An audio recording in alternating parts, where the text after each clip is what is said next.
अस्सलामुअलैकुम हुब्बे वतन पाकिस्तानियों।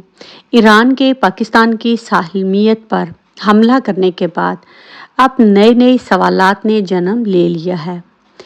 पाकिस्तान की इंटेलिजेंस को दुनिया की बेहतरीन खुफिया एजेंसियों में से एक माना जाता है, लेकिन अब सवाल ये पैदा होता है कि क्या हमारे इदारे जब ईरान हमारे ऊपर हमला करने वाला था इससे बाखबर थे?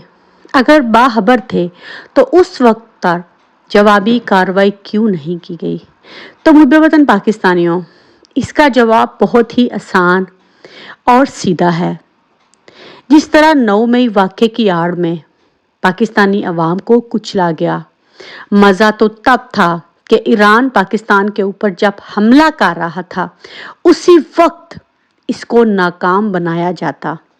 बाद में जवाबी कार्रवाई करना जो है वो मजबूरी बन चुकी थी, लेकिन जब दुश्मन आपके ऊपर बम फेंक के चला जाए उसके बाद आप उसके ऊपर 100 बम भी बरसाओ तो दुश्मन आपके ऊपर हैवी हो चुका है। दुश्मन को आपकी कमजोरियों का पता चल चुका है। सानहा 9 मई को ही ले लीजिए, इन लोगों ने हर बंदे से प्रेस कॉन्फ्रेंस करवाई और कहा कि हमारा इज्जत मजरू हुआ, जीएचक्यू के साथ ज्यादती हुई, ये हुआ वो हुआ। तो सवाल ये पैदा होता है कि जब ईरान ने पाकिस्तान के ऊपर हमला किया है और वहाँ पर जो मासूम बलोची मरे हैं उनके बारे में कौन जवाबदेह है?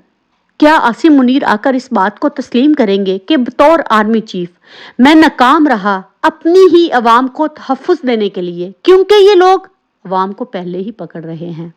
इससे क्या फ़र्क पड़ेगा कि जब दूसरे मुल्क वाले वहाँ पर आकर बमबारी करते हैं, वही काम तो आप पाकिस्तानी अवाम के साथ कर रहे हैं।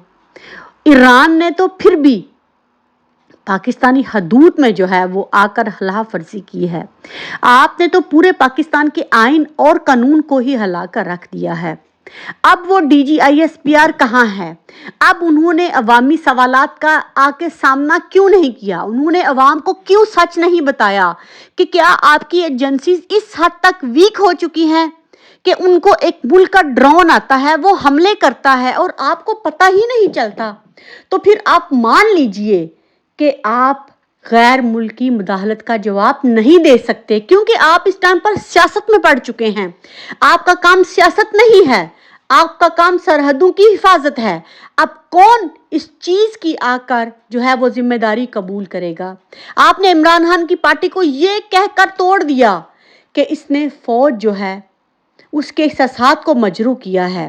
तो जब ईरान पाकिस्तान पर हमला करता है, बलूचिस्तान की अवाम मरती है, बच्चे मरते हैं, तो उनका जवाब कौन देगा? वहां पर जिम्मेदार कौन है? क्या आपने DGISI को ओहदे से हटाया? क्या आपने IB की रिपोर्ट चेक की? क्या आपने अवाम को बताना पसंद किया कि मेरे लोगों, मैं तुम लोगों के तहफ़्फ़ुज़ में नाकाम रहा हूं क्योंकि मैं भी तो ऐसी ही कार्रवाई में मुलविस था? तो मुहब्बे वतन पाकिस्तानियों, इससे क्या फ़र्क पड़ता है? ये भी तो 18 माह से अवाम को मार ही रहे हैं। मुहब्बे वतन पाकिस्तानियों, जिस तरह पाकिस्तान के साथ जुल्म और ज्यादती हो रही है, पूरी पाकिस्तान समझ चुकी है, जान चुकी है। कैदी 804 अपना काम कर चुका है। अब जब तक आप लोग अपने घरों से नहीं निकलोगे, एहतजाज नहीं करोगे, ये इसी तरह हमें रोज जिएंगे, रोज मारेंगे। और एक दिन आएगा कि हम इस हद तक तंग आ जाएंगे कि पाकिस्तान श्रीलंका बन जाएगा। और उस टाइम पर अगर इनकलाब आए, वो भी पाकिस्तान को तबाह करके, तो उसका कोई फायदा नहीं है, क्योंकि जब आपके ऊपर जुल्म हो रहा हो उस टाइम आवाज बुलंद करनी चाहिए। क्यों पाकिस्तानी अवाम इस बात का मुतालबा नहीं कर रही कि हमारी एजेंसियां सोई हुई थी, हमें ईरान के हमले का क्यों नहीं पता चला? कौन पूछे? क्या किसी एंकर में इतनी हिलाकी जुर्रत है कि वो ये सवाल करे कि 9 मई को लेकर आप लोगों ने अपने गले खुश्क कर दिए? पाकिस्तानी अवाम ने ये कर दिया, PTI ने वो कर दिया। अब इस बात का कौन जवाबदेह है? जो जुल्म इस टाइम पर बलूचिस्तान में हो रहे हैं, जो खिलाफ वर्जी ईरान ने की है, कोई जवाब नहीं।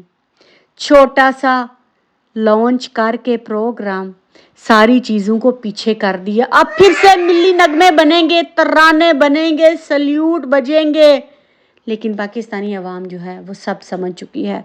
तो इन लोगों को सामने आकर एक्सेप्ट कर लेना चाहिए कि हम नाकाम रहे, ہم ایران کے حملے کو نہیں روک سکے۔ اب بعد میں آپ کچھ بھی کر لیں، لیکن پہلے والی بات نہیں ہوتی۔